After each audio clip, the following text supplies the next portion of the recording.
Conoce y aprende sobre la dinámica que la economía, tu nómina y tus finanzas marcan día con día. Economía de opción. Comenzamos.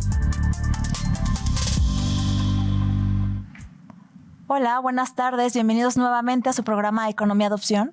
Es un gusto verlos por aquí nuevamente con un programa muy importante que tenemos el día de hoy y recordarles que este programa de Economía de Opción se transmite por medio de la Universidad Autónoma de Querétaro y queremos agradecerle también a la Escuela Profesionista de Contaduría y Finanzas, que gracias a ellos también es que se transmite este programa. Y bueno, las personas que nos comentan, que nos ven desde redes sociales, también recordarles que este programa se transmite desde el 24.1 de TVWAC, de televisión abierta, del canal 24 de Total Play, el canal 24 de Axtel, 124 de Megacable y el canal 14 de Easy. Y bueno, también me gustaría recordarles nuevamente nuestras redes sociales para que nos puedan seguir. Estamos en Economía de Opción en Facebook y también pues para que sigan la página de TVWAC de la Universidad Autónoma de Querétaro y puedan ver la grabación también de este programa si es que no lo están viendo, si lo están viendo directamente desde redes sociales. Y bueno, también me gustaría agradecer a todo el staff que está detrás del programa y que gracias a ellos es que también se transmite, estamos transmitiendo con ustedes. A Paco Molgado, que es nuestro floor manager. También agradecemos a Denise Sánchez, que es BTR, a Viridiana Santana, que está en la parte de audio, y a Edith Segura, que pues es nuestra productora. Muchas gracias. Y pues bueno, también agradecer nuevamente a Sergio, que es quien nos acompaña, Sergio Ledesma, como siempre también conductor, igual que yo, y que nos acompaña el día de hoy. Hoy vamos a hablar de un tema muy interesante, Sergio. Este tema es muy, muy importante, que son los datos macroeconómicos y tus finanzas personales, con un gran invitado, el doctor Arturo Maximiliano García Pérez. Muy bien, Monse, pues muchas gracias y bienvenidos a todos también a este nuevo programa. Como saben, pues no nos podemos escapar de este mundo globalizado donde hay una interacción no solamente entre los aspectos locales, nacionales, sino que a veces hay muchos efectos internacionales y que afectan de una manera muy especial a nuestro país. Y justamente para eso, y como lo hemos dicho siempre, pues se trata de platicar con los expertos. El platicar con los expertos implica el poder guiar también a nuestro auditorio de una manera mucho más correcta y con datos mucho más exactos. Por eso es que viene en esta invitación que tenemos hoy con un experto en este asunto de las finanzas y pues procuraremos ir tocando esos conceptos globales que afectan a la toma de decisiones en lo personal, a veces hasta preguntarnos si invierto o no invierto, si compro un bien, de qué manera me afecta la inflación o qué pasa con el Producto Interno Bruto. Muchas gracias por estar aquí y acompañarnos también. Es un gustazo también tenerte aquí. Gracias, Monse, Sergio, gracias por la invitación, gracias por la presentación tan generosa y aquí estamos a la orden esperando poder abordar estos temas con la mayor claridad posible, ¿no? Perfecto, Max. Pues muchas gracias también por el tiempo que vamos a desarrollar el día de hoy. Agradecemos mucho tu asistencia a este programa. Y pues me gustaría empezar preguntándote, bueno, el tema es este tema muy importante, ¿no? Las finanzas personales y también saber sobre estos principales indicadores macroeconómicos, ¿no? Porque es importante saber ¿cuáles son los indicadores macroeconómicos que tenemos que tomar en consideración en el momento de invertir, de saber sobre nuestras finanzas personales, de conocer un poquito más acerca de este tema de personas que nos ven y que desconocen, ¿no? De este tema? Sí. ¿Cuáles son los principales indicadores? Sí, mira, a mí me ha gustado mucho este tema de los datos macro, porque luego tenemos la creencia que es algo que solamente son números para los grandes empresarios, los grandes inversionistas, los jefes de Estado, sus secretarios de Hacienda, ¿no? Y no hay cosa más equivocada al respecto. Y creo que lo que ha faltado, y es algo que a mí me ha gustado mucho promover, es esto que le conocemos como educación financiera, como cultura sobre las finanzas personales. Entonces de repente vemos los cintillos de los... Sí. No solamente de los noticieros México, ¿no? A mí, no sé por qué en mi televisión, hay un contrato ahí entre la televisora o las fabricantes de estas teles y ahora algunas de las... canales tanto de noticias como entretenimiento, y me sale Bloomberg, ¿no? Uh-huh. Y entonces sale una serie de notas y de cintillos que el común de la gente dirá es que a mí eso no me pega.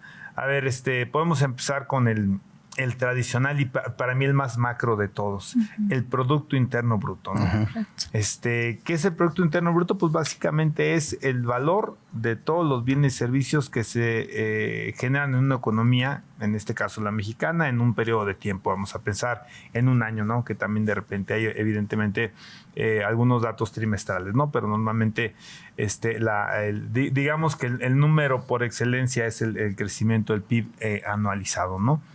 Y bueno, pues imagínense qué más o qué mejor reflejo justamente para las finanzas personales o para las finanzas de un comercio, por pequeño que sea, Claro. Que el movimiento de la economía a través justamente de la cuantificación de lo que vendes tanto en producto como en servicio, ¿no? Uh-huh. Entonces, es sin duda cuando la expectativa, por ejemplo, del crecimiento del PIB, pues es de 3%, pues oye, pues a lo mejor no me vi tan mal, ¿no? Uh-huh. Ya sé que siempre aspiramos al 5%, sí, claro. y alguna vez creo que tuvimos algún sexenio donde hubo una del 7%, pero luego normalmente son rebotes, ahorita los explicamos, pero en cambio cuando te dicen, puede haber una recesión, ¿no? Esa palabrita, sí. Y entonces en lugar o baja mucho el crecimiento o inclusive decreces, como puede ser el caso de la pandemia. A ver, ¿quién de nuestro auditorio uh-huh. que vivió esta pandemia espantosa donde no podíamos abrir nuestros negocios, no podíamos sí. andar en la calle, no había mucho flujo? La economía luego se encuentra a sus maneras, ¿no? Sí, claro. Y encontró el comercio electrónico y encontró uh-huh. las ventas entre vecinos. Lo platicaba yo el viernes con algunas gentes que hacen investigación sobre inteligencia artificial, y estamos platicando también sobre el tema de las plataformas. Decían cómo en la pandemia se encontró muchísimo la generación, pero también de estas economías. Me decían, lo más básico que alguien tiene en su casa es una cocina y está ocupada solamente en 3 momentos del día: desayuno un ratito, comida otro ratito y cena otro ratito. Pero es un activo que tienen todas las casas y que entendieron que era un activo que podía generar producción uh-huh. y esa producción obviamente podía generar ganancias. Cuando los maridos estaban pasando mal, las señoras profesionistas o empresarias también estaban pasando mal porque no se podía abrir el negocio que tenían, o la fuente de empleo no estaba funcionando y a lo mejor los despidieron, a lo mejor les bajaron salario, como llegó a pasar en muchos casos, sí. pero encontraron otro medio, ¿no? Entonces, pero a final de cuentas creo que son algo que nosotros siempre resentimos, ¿no? Cuando la economía está decreciendo, cuando viene de alguna forma un momento, digamos, de a la baja, y también cuando viene el boom, se nota muy claramente. Uh-huh. ¿Dónde se nota? En lo que ingresamos, en lo que podemos consumir, se convierten en círculos virtuosos, porque al generar tú más ingresos, pues también tiendes a generar más consumo. Hay una tendencia natural a consumir, o también puede haber una tendencia a ahorrar, que uh-huh. también nos vamos a ir por allá, o a reinvertir, uh-huh. ¿no? Que también es una forma de consumo. Y entonces por eso es que el PIB es tan importante. A nadie nos debe pasar de lado este dato del PIB. Debo decir, sin que esto genere ninguna crítica, y menos a muchas gentes que yo admiro, que son los economistas, que bueno, las predicciones no siempre son ciertas, uh-huh. ¿verdad? Y uno no puede empezar a bajar los brazos. Es que el año que entra dicen que va a decrecer la economía y que de repente dejes de chambear, ¿no? O dejes de echarle ganas porque hay que hacer. No, aún en economías que decrecen, pues hay sectores. También hay que entender que la economía se divide en sectores, y también hay cifras del PIB sectoriales, ¿no? También se desagregan, y puede haber algunos sectores donde aún en momentos de recesión, donde la economía va a la baja, tengan ellos un momento de crecimiento, ¿no? ¿Por qué? Por las tendencias, por las modas, por circunstancias ordinarias o extraordinarias, temporales, ¿no? La temporalidad es otro tema interesante. Y ahí hay que entender en las finanzas personales que hay vacas flacas y vacas gordas. ¿Cuáles son las vacas gordas? Fin de año, ¿no? Por ejemplo, porque hay mucho consumo. ¿Cuáles son las vacas flacas? Pues generalmente enero. Tan es así que le llamamos la famosa cuesta de enero, por dos razones. Porque hay muchos gastos y porque normalmente decrecen los ingresos en enero, ¿no? Porque ya la gente ya gastó, ya se restó, digamos, de lo que tenía el aguinaldo, y de otro tipo de ingresos, y entonces pues ya las tendencias de consumo son diferentes, ¿no? En fin, obviamente las épocas de verano, que también normalmente generan un gasto importante. Hay otras fechas que han empezado a jugar en la economía en este tema de la acumulación de las compras y que al final se cuantifican en el PIB. Por ejemplo, el Buen Fin, ¿no? Es otra etapa del año donde también se consume. Hay una que se consume poco, cierto tipo de producto, ¿no? Semana Santa no es una época de mucho consumo. En fin, o sea, en la medida que vamos entendiendo también las tendencias y cómo se maneja esto de manera sectorial, cómo se maneja en la parte global y cómo se maneja inclusive en las temporalidades del año, pues es como también nosotros en nuestras finanzas personales podemos ajustar, ¿no? Cuando tienes vacas gordas, pues trata también de hacer tus guardaditos, y cuando vienen las vacas flacas, pues ahí los puedes compensar, ¿no? Si quieren me quedo aquí en este tema primero del PIB y ya me sigo, ahorita voy a seguir. Y ahorita ahí tenemos temas bastantes porque como bien lo dices, como ese Producto Interno Bruto, de pronto no todo mundo lo entendemos y pensamos que solamente son datos que aparecen en la tele, ¿no? Y que aparecen cuando un comentarista hace referencia a ello, pero ¿qué implica todo esto y cómo le da tantas vueltas en la toma de decisiones? Son datos agregados, Sergio, inclusive, ¿a qué me refiero con datos agregados? Tú estás contando y yo estoy contando y Monse está contando. Bueno, Monse primero, nosotros después. Todos estamos generando números que se agregan, se suman de millones de mexicanos que están de alguna forma en este juego de producir y de vender productos y servicios, y entonces nosotros somos realmente quienes le conformamos esto que está pasando en cada uno de nuestros negocios, nuestras actividades económicas, ¿no? Así es, y fíjate cómo hacías también esta otra referencia a las épocas de crisis. Que justamente no está muy lejos esta que acabamos de pasar, pero finalmente fue una crisis y como bien se puede llegar a referir que ha sido una de las peores y sin embargo abre algunos otros aspectos también de oportunidades. Las crisis en algunos casos reflejan oportunidades y por hoy pues han dado la posibilidad también de generar negocio, como hace un rato se había platicado, encontrar satisfactores diferentes, incluso la forma de comunicarnos también a quienes prestamos servicios. De pronto encontramos maneras especiales ya de no tener la presencia aquí en una mesa, sino de poder comunicarnos con otras personas. Algunos no dejamos de trabajar durante toda esa época, ¿no? Y lo conocimos, exploramos algo que antes no habíamos querido hacer, ni siquiera nos gustaba tanto. La parte de hacerlo de manera personal siempre había sido atractiva. Y por eso, cuando refieres la parte de la crisis, yo creo que también es un punto que habría que explicarle a nuestro auditorio dentro de lo posible, de qué manera es poder aprovecharlo hacia la finanza personal y tener normalmente esta salud financiera, ¿no?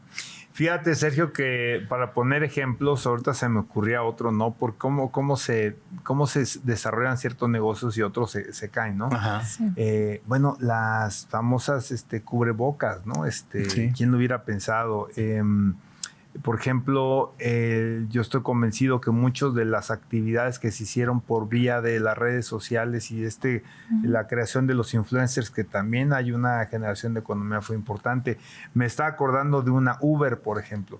Uber en sus dos vertientes más importantes, que es el transporte de personas, ¿no? Lo que, digamos, la competencia de los taxis, pues que se cayó en la pandemia. ¿Y cuál creció?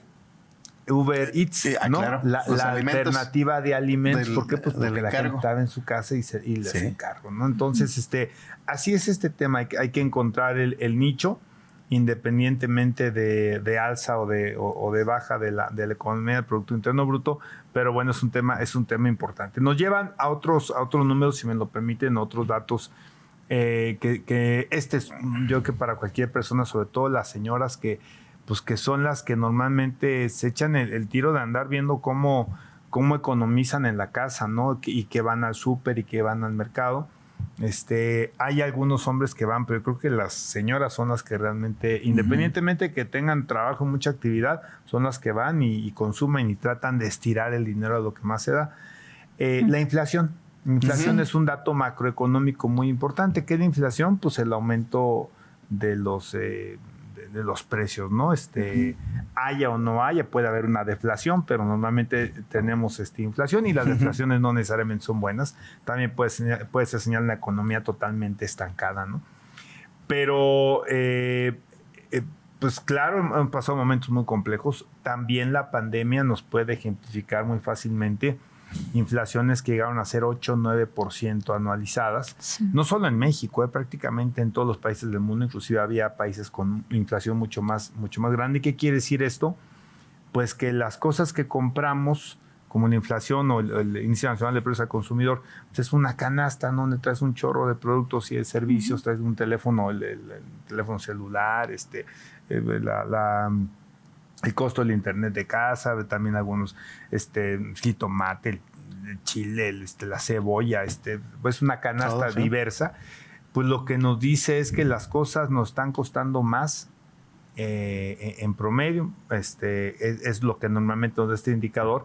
¿Y qué quiere decir? Pues que si ganamos lo mismo nos va a alcanzar para menos, en pocas palabras.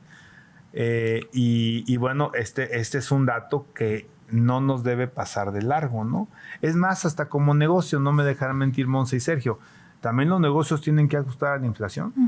¿Por qué? Pues precisamente porque si el negocio tiene costos y sus costos le están aumentando en un porcentaje, pues tú desafortunadamente lo vas a tener que reflejar en tus servicios. A ver, si me cuesta más la hoja de papel, me va a costar más la impresora que voy a comprar, me va a costar más la gasolina para mover si tienes un vehículo en el negocio.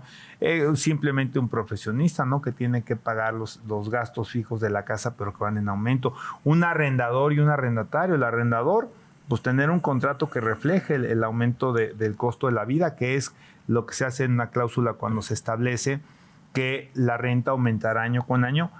Si no, pues ahí les paso el tip, ¿no? Pero normalmente se hace. ¿Conforme a qué? Pues conforme precisamente a la inflación, y que es un número que publica oficialmente el Banco de México, y pues que lo adaptas, ¿no?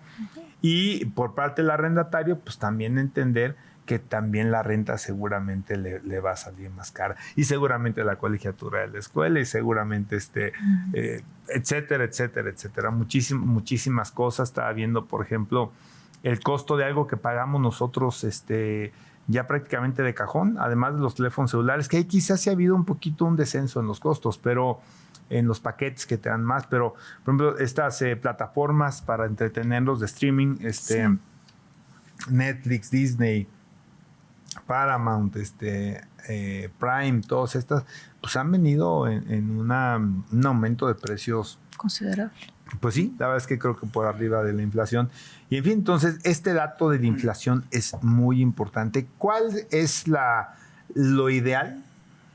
Pues lo ideal es que tengamos una inflación, el Banco de México más o menos calcula en un más o menos 3%, ¿no? Entre 3 y 4% se puede decir que es una inflación, podemos pensar, controlada, aceptable, y en la medida que nosotros podamos no perder esa capacidad de generar ingresos, inclusive por arriba de esa inflación, es como le podemos ganar en términos de poder adquisitivo. Si nos rezagamos, perdemos capacidad de compra, ¿no?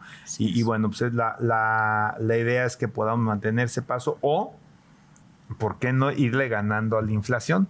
Por eso cuando tú vas a un banco, no es el mismo el interés nominal que el interés real, porque el interés nominal, pues te doy 8%, te doy 7%, te doy 12% por tu dinero que me vas a dejar aquí guardado.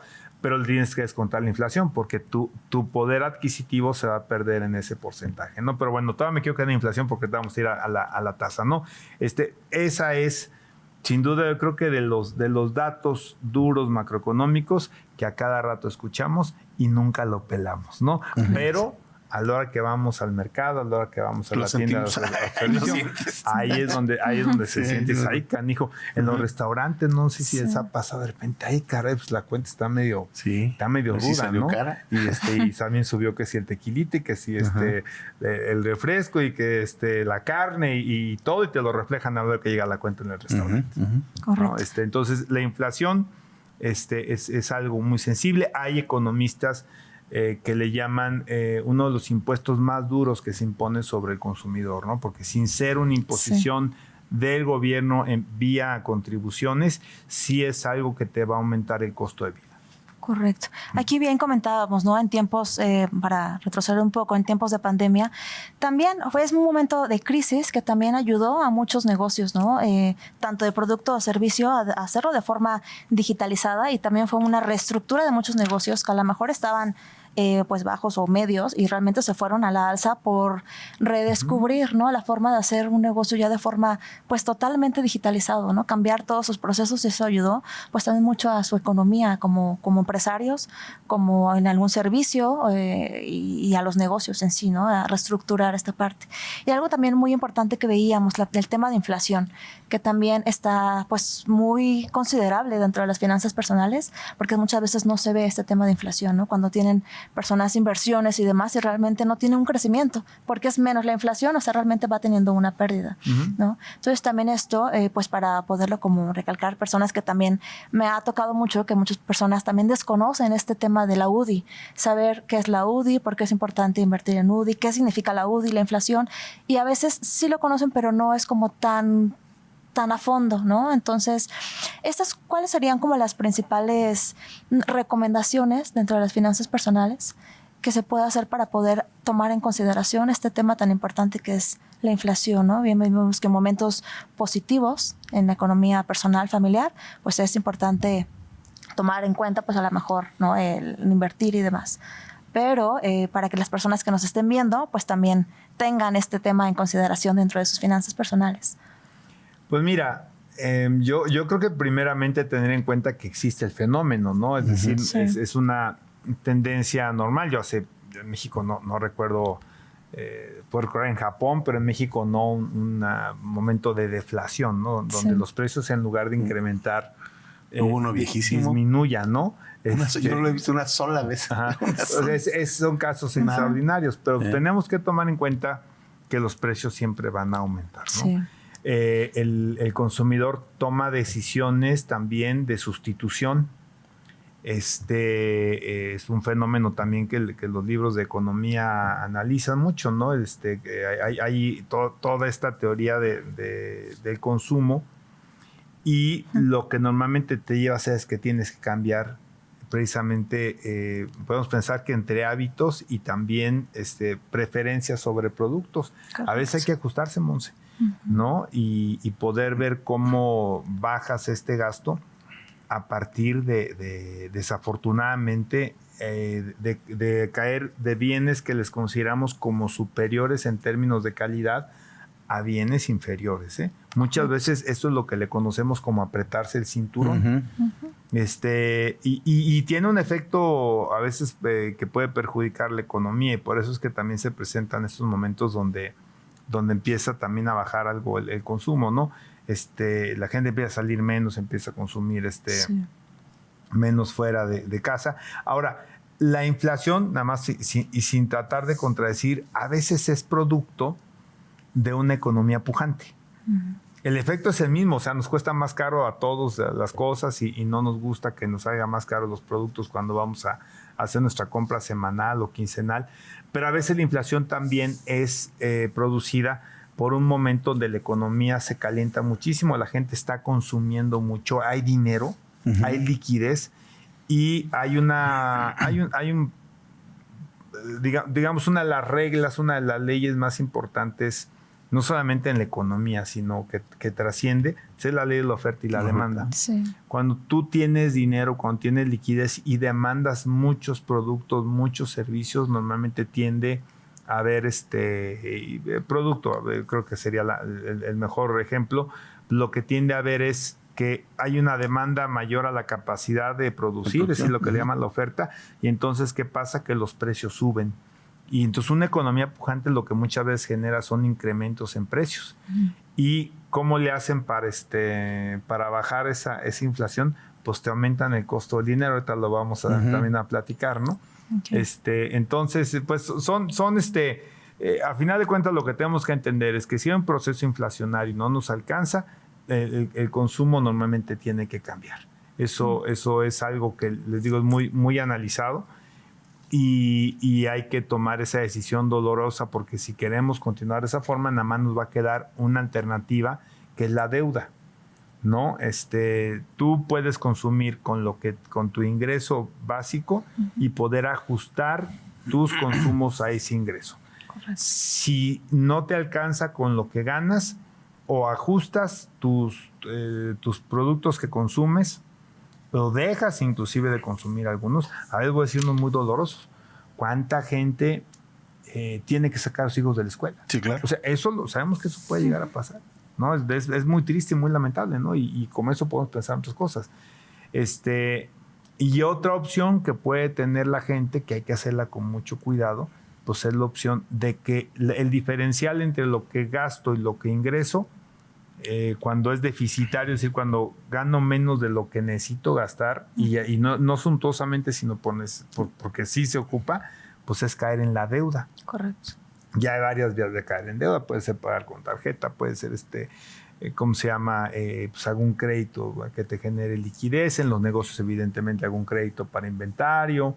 En fin, ¿no? O sea, hay vías. Pero entonces ya entras en otro tema, ¿no? La deuda, la tasa de interés, que si quieren ahorita la platicamos, y bueno, pues son de las cosas que hay que cuidar, ¿no? Preferentemente creo que lo ideal es no incurrir en la deuda y generar los ajustes en un esquema inflacionario que pudiera ser un poco más fuerte que lo normal. Yo insisto, pensemos que en promedio, y está documentado por Banco de México, desde que se hizo Banco Autónomo y desde que ha tenido un elemento de control de la inflación que ya no tiene nada que ver con lo que quiere el gobierno central, pues más o menos podemos tener la tranquilidad de que andamos entre 3 y 4%, y eso es lo que normalmente nos va a costar más en promedio, productos y servicios. Correcto. Aquí sería también, como comentas, ajustarse o también buscar diferentes fuentes de ingreso, ¿no? Que también eso pues ayuda muchísimo. También, no cerrarse en una sola opción, sino buscar múltiples formas de ingreso, que bueno, esto es muy, muy recomendable, ¿no? O los multiingresos, ¿no? Porque ahora las familias también a veces ingresan dos, ¿no? En esta nueva lógica también, aunque sigue estando en una posición de desventaja la mujer, porque pues no está fácil, o sea, atender el hogar, ser profesionista o tener alguna actividad empresarial no es fácil, pero en esta lógica donde ya aportan a veces hasta los hijos, ¿no? Que también pues entonces ya hablas también de un ingreso familiar y no solamente un ingreso de lo que era antes, quizá, no sé, pensando 70s, 80s, quizá todavía 90s, bueno, y obviamente mucho más atrás, donde una sola persona estaba a cargo de llevar el ingreso a la casa. Correcto. Eso también es algo favorable porque realmente ya son dos, ¿no? Dos cabezas de familia. O hasta más. Correcto. Pues creo que se nos va a acabar un poco el tiempo. Vamos a tener que ir a un corte comercial. Pero antes me gustaría también confirmar a las personas que nos están viendo directamente en el programa. Saludos también para aquí nos están viendo Mauricio Juárez, que bueno, el día de hoy no está, nos está mandando saludos en el programa. Y ahí no tengo muy buena señal también aquí.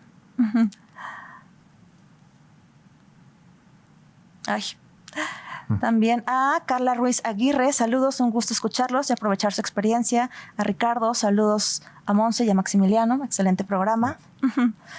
Entonces, bueno, pues continuamos, vamos a hacer un breve corte y continuamos con ustedes con este tema. Como dices, bueno, seguramente estaremos platicando de temas bien relevantes, sobre todo para que la gente alcance a entender a veces la explicación, a veces de hasta por qué están más caros los limones, ¿no? Y los aguacates, cosa que la gente no entendemos y por qué tanto. Entonces vamos a este breve espacio y regresamos con mucho gusto. En un momento regresamos. Continuamos en Economía de Opción. Pues estamos de regreso aquí con este interesante tema y desde luego agradecerle nuevamente a nuestro invitado el tocar estos aspectos, sobre todo para poder guiar a nuestro auditorio, para que tengamos una referencia un tanto más precisa de todos esos datos que escuchamos comúnmente y que no sabemos exactamente por qué se aplica. Hace un rato, a manera de broma, decíamos, bueno, no sabemos por qué el aguacate de pronto cuesta más o está carísimo, luego baja el precio. ¿Qué pasa con el limón? ¿Y qué pasa con muchos de estos otros aspectos, ¿no? Pero como vemos, todo tiene que ver, como bien nos lo explicaba nuestro invitado, tiene que ver desde luego con la oferta, la demanda y desde luego en estas cuestiones de consumo como productos del campo, pues tienen que ver con temporadas a veces, y en esa oferta y demanda tendremos que acoplarnos. Pero uno de los aspectos también muy relevantes en todo ello y que escuchamos y también lo planteábamos hace un rato son las tasas de interés, el endeudamiento que las personas pueden llegar a tomar.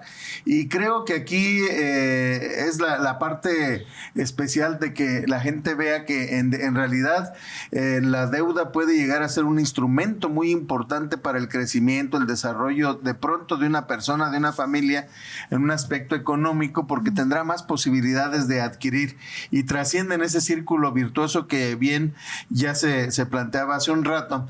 Y creo que sería muy relevante que pues podamos platicar, si así lo ves bien, qué pasa con las tarjetas de crédito. La gente a veces llega a pensar que tener una tarjeta de crédito es tener ahí dinero muy a la mano. Y hace rato lo planteaba yo también, como si a un niño le dices es que no hay dinero, hoy no hay dinero, y dirán, bueno, pues es que saca de ahí del cajero, ahí hay mucho dinero. Pues sí, ahí hay mucho, pero primero hay que meterlo, ¿sí? Y esto implica muchos aspectos. La gente que utiliza estos instrumentos pues tiene que pensar también en las tasas de interés que se están moviendo, identificando, y sobre todo que conozcamos a dónde podemos consultar el costo de esas tarjetas, también para irle midiendo un poquito cómo lo ve, cómo ves esa parte. Bien. Y ese riesgo, ese peligro que traemos ahí encima. Sí, Sergio, yo quisiera irme otra vez del número macro, sí, y nos vamos ahí rápidamente, Monse, si me lo permiten. A ver, ¿cuál es el dato macro que escuchamos con mucha frecuencia? La decisión de la Junta de Gobierno del Banco de México para tomar una posición con respecto a lo que se le conoce como la tasa de referencia. Uh-huh. Si la bajan, si la suben, es un instrumento de política monetaria donde precisamente, para irnos concatenando temas, se puede controlar de alguna forma la inflación. Cuando hay mucha presión inflacionaria, normalmente el Banco de México sube la tasa. Uh-huh. Y al subir la tasa encarece el precio del dinero. Uh-huh. Cuando encarece esto el precio del dinero, quiere decir que tú vas a pedir un crédito para un coche, para una casa, para liquidez, para etcétera. Y entonces te va a costar más caro. Y bueno, pues a lo mejor te inhibe la decisión de pedir prestado para invertir, para gastar, para X o Y propósito. Y bueno, pues no, terminas por no hacerlo porque está muy caro y entonces la economía también empieza a despresurizarse. Uh-huh. Esta demanda que hablábamos con respecto a la oferta también te hace que le pienses dos veces, porque en lugar de gastar hay otra opción: inviertes, uh-huh, ¿no? Uh-huh. Si tú tienes dinero líquido y dices, oye, ¿sabes qué? Voy a poner un negocio. ¿Y cuánto te da ese negocio? No, pues mira, yo creo que si me va bien me va a dar el 15%. Oye, ¿cuánto te está dando el banco cuando las tasas uh-huh están altas? Pues que el banco te da 10. Y dices, uy, no, pues ¿para qué corre el riesgo? Mejor lo meto al seguro, banco, sí, claro, y vas a lo seguro. Entonces es una herramienta de política monetaria para calmar la presión del alza de los precios, ¿no? Pero tiene una repercusión, evidentemente. O sea, la tasa de referencia es eso, es una tasa de referencia, hablando así de forma muy general y muy rápida, para la tasa que te ponen los bancos para los productos con los que tú adquieres crédito. Por eso decíamos que encarece o abarata. ¿Qué hacían en la pandemia? ¿Qué hicieron los gobiernos, los bancos centrales? A ver, en Estados Unidos la tasa era de 0.25, 0.5. Sí, como que la gente no explicaba por qué lo que dicen es te regalo el dinero. Sí, literal. Claro. Sí. No te está regalando el dinero si lo vas a pagar, pero el costo del dinero es regalado. Claro. En México estuvo muy, muy bajo la tasa también en la pandemia, al grado que podías conseguir créditos hipotecarios a una tasa de 8%, que ahorita voy a ver quién frega usted la da, ¿no? Sí, ya no. No, pues ya no. Incluso también en la que te podían pagar a ti, ¿no? De pronto también inhibe la inversión. Claro. Bueno, también tiene esa lógica. Cuando la tasa es tan baja, entonces yo, ¿para qué? Si meto mi dinero en el banco, me va a comer la inflación. Entonces, ¿cuál es el efecto? Mejor lo invierto en otra cosa, ¿no? Lo pongo a jugar, digamos, en la economía, abro un negocio, compro un bien raíz, etcétera. Me protejo de alguna forma. Entonces, esa es la lógica un poco de las tasas. Para irnos, porque sé que el programa no es largo, en productos que quieren hablar. El crédito más caro que existe es el crédito en tarjeta, ¿no? Solamente quizá comparable con el de las casas de empeño. Más o menos por ahí anda la jugada. Pero me atrevo a decir que probablemente sea más caro el de la tarjeta. Estaba yo revisando ahorita en el corte. A ver, nada más para que se idee el auditorio. La tasa más alta que encontré precisamente en este 2024, hablaba aquí de la celebración del día 10 de mayo, es una tasa de 105.9% el CAT. Que el CAT es un concepto adicional a la tasa, pero también hay costos por apertura, comisiones, etcétera, etcétera, ¿no? Entonces, pues imagínate el tema de la tarjeta. La tarjeta que es la deuda es un instrumento. No hay que satanizarlo. Simplemente hay que saberlo usar. Cuánto pedir, en qué condiciones, qué pasa si pago por anticipado lo que empiezo a pagar capital por anticipado. O sea, ¿cómo puedo yo ser como el amo, no? Porque si te conviertes en el esclavo, ya valiste gorro, ¿no? Pero las tarjetas, ahorita yendo solamente a tarjeta, pues es un gran instrumento de crédito cuando lo haces lo que le llaman los totaleros, es decir, pagas el total. Y en ese caso, pues ya no se genera el interés, ¿no? En muchas tarjetas, no en todas no se genera interés, porque si tú vas pagando no tiene ningún tema de interés. Y puedes irle ganando por otro lado, puntos. Los programas estos que ahora son muy comunes, los cashback, ¿no? Que te regresan dinero en tu cuenta, en efectivo, de alguna forma ponerlo. Entonces tiene esa lógica, pero si se te olvida pagar o prefieres no pagar y entonces empiezas en el tema del pago mínimo o ni eso, se te hace una bola de nieve donde verdaderamente es complicadísimo pagar. Hay otras estrategias, hay que conocer muy bien la fecha de corte. Mucha gente no sabe su fecha de corte, sabe su fecha de pago. Pero es toda la diferencia del mundo. Pues si tú pagas el día de la fecha de corte o un día después de esa fecha de corte, tu crédito te lo estás garantizando más o menos entre 40 a 45 días. Más o menos. Pero si tú pagas un día antes de tu fecha de corte, te estás agarrando un crédito de 12, 14 días. Más o menos. Entonces, toda la diferencia del mundo. Por eso son instrumentos, porque hay que saber utilizarlos, ¿no? Hay... el tema también de todo, si tiene anualidad, si no tiene anualidad. Hay anualidades carísimas, hay tarjetas que no tienen anualidades, pero también, ¿cuál es la bronca? Pues que tienen muy bajo tope de crédito, pero también te puede servir de freno.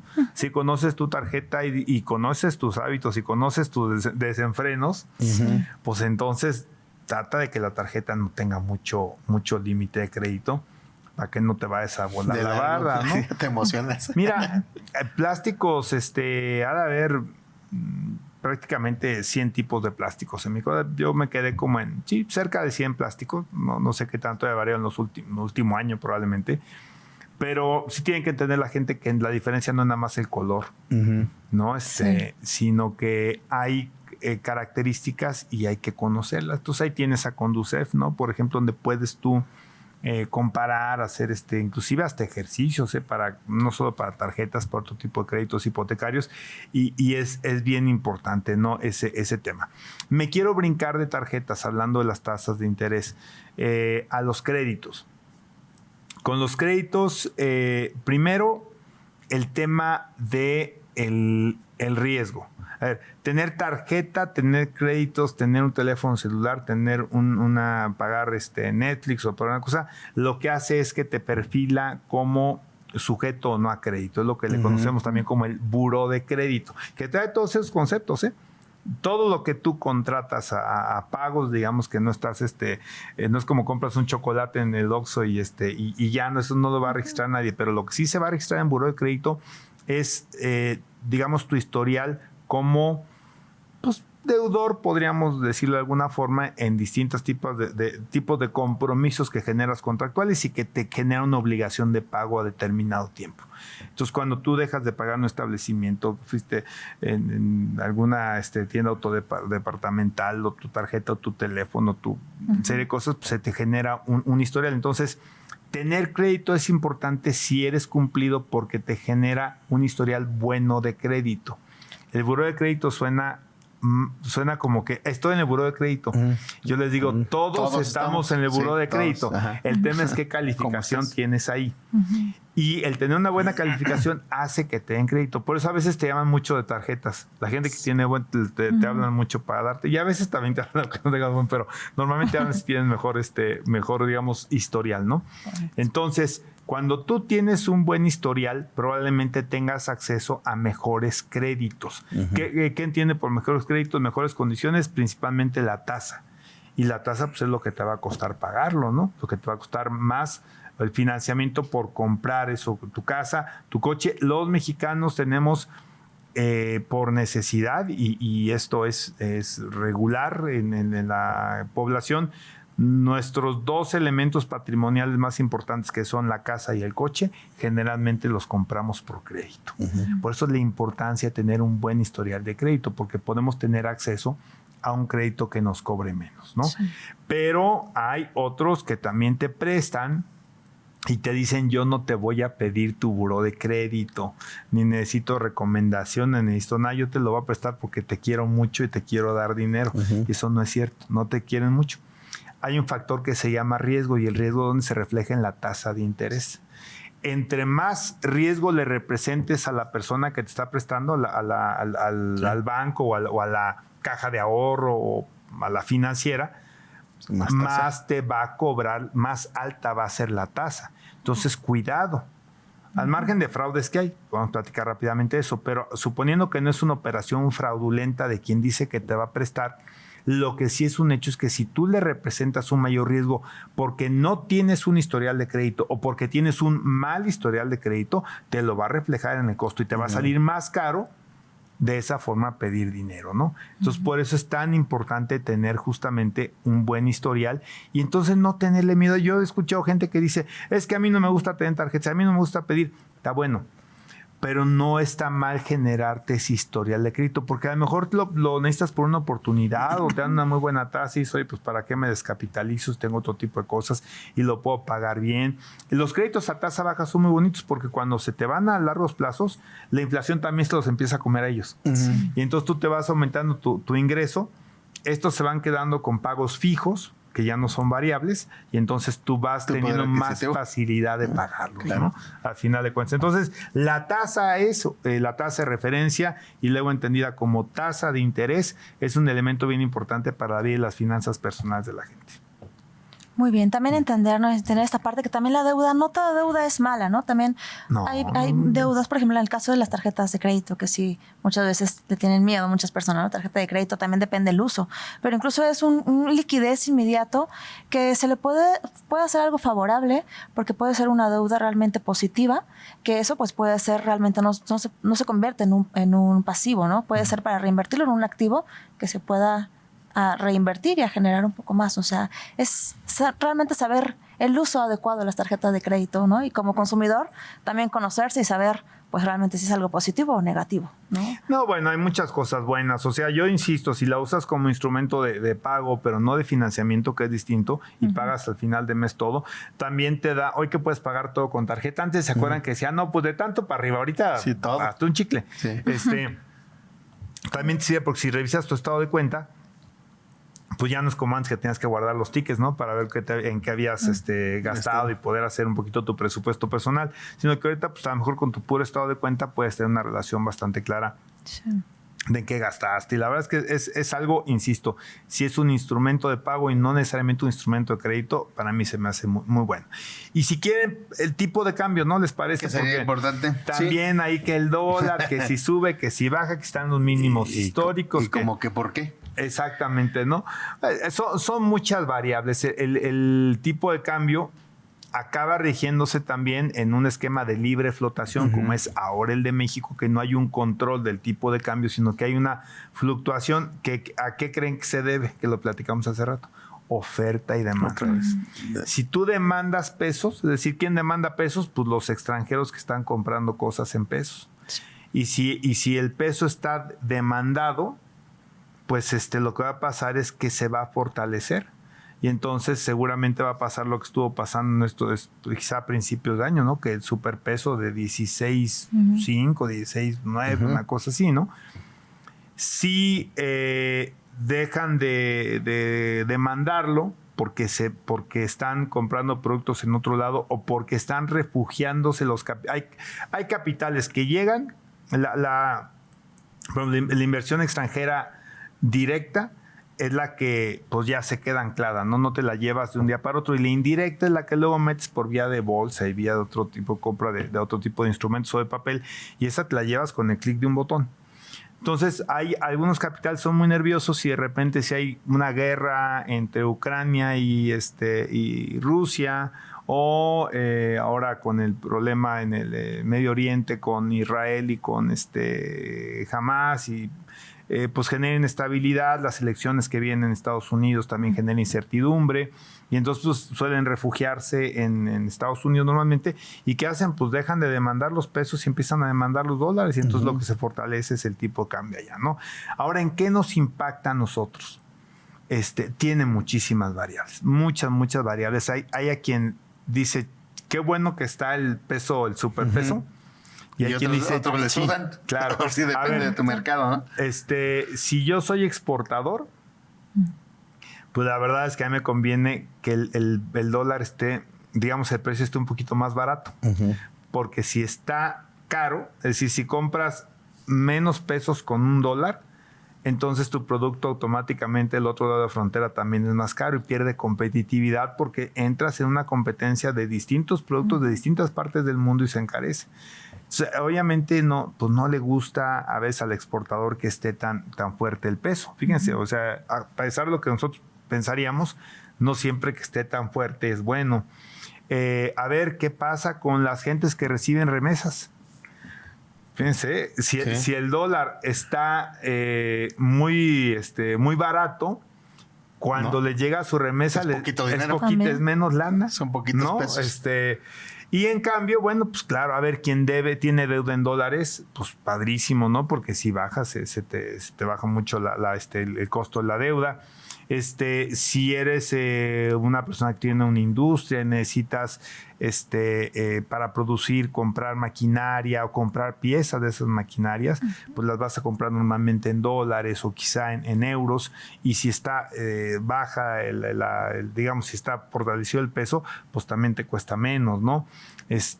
Viajar, pues obviamente como turista, pues está padrísimo porque compras muchos dólares con menos pesos, ¿no? Sí. Es otro tipo de ganancia, ¿no? Que tiene que ver con la posibilidad de disfrutarlo. Entonces, hay una serie de variables, pero lo cierto es que en estas épocas el tipo de cambio está ligado a una serie de factores internos y también en buena medida externos, ¿no? Entonces, pues ahí nada más yo lo único que recomiendo en finanzas personales aquí es cuidado con especular con el tipo de cambio. O sea, si tú eres un ser mortal como nosotros tres, va a ser muy difícil que les ganes la carrera, porque hay una cosa que se llama el spread, que es la diferencia entre el a cuánto te lo compro y a cuánto te lo vendo. Ustedes pasen por cualquier casa de cambio y te dice valor de compra y valor de venta. Para que tú le ganes a ese diferencial especulando que lo que compras hoy barato lo vas a vender luego caro, te vas a topar con el spread y no va a ser tan fácil, salvo cosas muy disparadas. Pero bueno, pues si quieres jugar también así a especular con divisas, pues también se puede, es otra forma de especular, ¿no? Entonces, y puede tener el dólar un efecto inflacionario, sí puede. Estaba escuchando en la mañana que uno de los subgobernadores del Banco de México decía que no había un impacto ahorita en el aumento del tipo de cambio y que realmente la economía no estaba reflejando un aumento en la inflación, porque también nuestra canasta, esa canasta que hablábamos, también trae bienes importados y normalmente de Estados Unidos, y bueno, pues el tipo de cambio es el dólar. Entonces, la preocupación pudiera ser que ese tipo de cambio, si se aprecia el dólar, pues nos pudiera encarecer la canasta básica, que no ha sido todavía el caso en este repunte que ha tenido el dólar.